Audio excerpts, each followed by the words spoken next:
Hi guys, welcome back to the channel. So yeah guys, in today's video I'm going to be helping you to get 100 out of 100 in class 12 business studies board CBSE, and we'll be sharing some important tips and tricks related to the subject.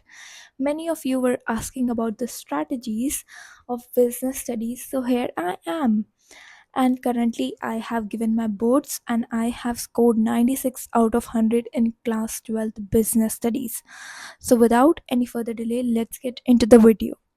So first of all, most important trick जिसमें पूरे सारे बच्चे बहुत बड़ी गलती करते हैं, last time तक नोट्स बनाना. Stop making notes and wasting time in it.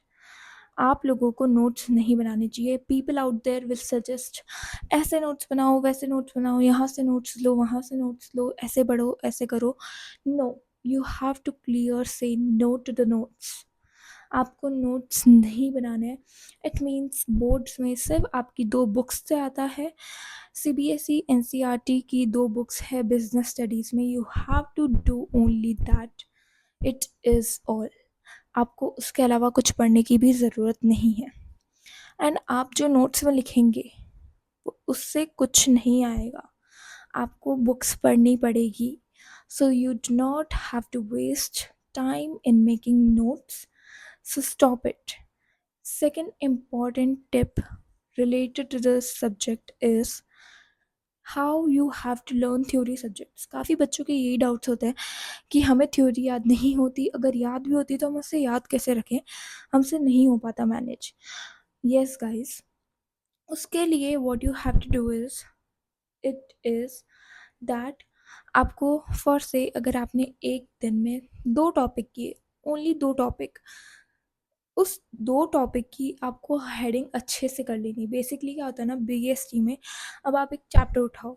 Her chapter for से अगर आपका चैप्टर है प्लानिंग, तो उसमें आपको मिल जाएंगे प्लानिंग की फीचर्स, प्लानिंग की इम्पोर्टेंस, प्लानिंग की लिमिटेशंस, प्लानिंग के टाइप्स, प्लानिंग का प्रोसीजर, प्लानिंग का मीनिंग. तो इतने सारी हेडिंग्स आपको याद नहीं रहती है.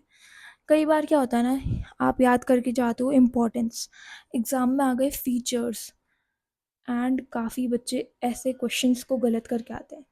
सो in this what you have to do is आपको सबसे पहले हेडिंग लर्न करनी है कि हेडिंग क्या बोल रही है. उस हेडिंग को अंडरस्टैंड करो. वो हेडिंग जब आपको समझ आएगी, उसका कंटेंट समझो. ईच लाइन बिजनेस स्टडीज़ में आई वुड सजेस्ट कि आपको हर एक लाइन पढ़नी है. And in YouTube channel I will definitely recommend you guys Sunil Panda sir. They are the god of this subject. मैंने भी उनसे ही पढ़ा था. तो या थर्ड इम्पॉर्टेंट टिप इज़, अगर किसी को याद नहीं होता है, फॉर से आप एक चैप्टर है, आपको उसका समराइज़ करना है, आपने सब याद कर लिया है, तो आप कैसे करें, फ्लो चार्ट्स बना के रख सकते हैं. So at the very last minute of the boards time आप उसको, उस शीट को यूज़ कर सकते हैं, फ्लो चार्ट वाली शीट को, to learn and revise each and everything. And if you guys want to show me my pre-board answer sheets, that how I used to write answers, tell me below in the comment section. I will definitely show you in the next upcoming videos. So yeah, and अगर आपने एक chapter अच्छे से कर लिया है, उसके MCQs लगाओ. उसके कम से कम आप 50 से 100 MCQ लगाओ. ऐसे नहीं कह रही हूँ कि मैं ऐसे लगाती जाओ, कभी 10 लगा लिए.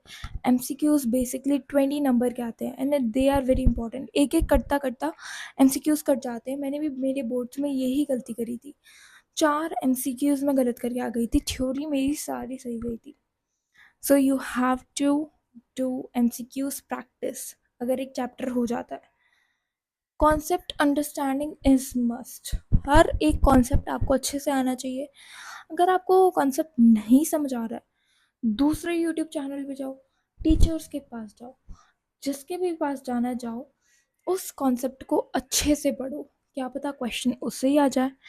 Who knows, never know. So yeah, PYQs, most important tip. Most important, PYQ हर एक बच्चे को करने हैं। PYQ से ही क्वेश्चंस बनते हैं। एंड मैं सच बताऊं, मैं PYQs करके गई थी and I feel so blessed that thank to the god PYQs ने मुझे बचा लिया एंड मेरे नंबर अच्छे आ गए। सो पेपर्स लगाओ, मॉक्स लगाओ, MCQs सॉल्व करो, PYQs करो, दैट इज़ ऑल जो आप बिजनेस स्टडीज़ में कर सकते हैं। So thank you so much guys for watching this video. Bye.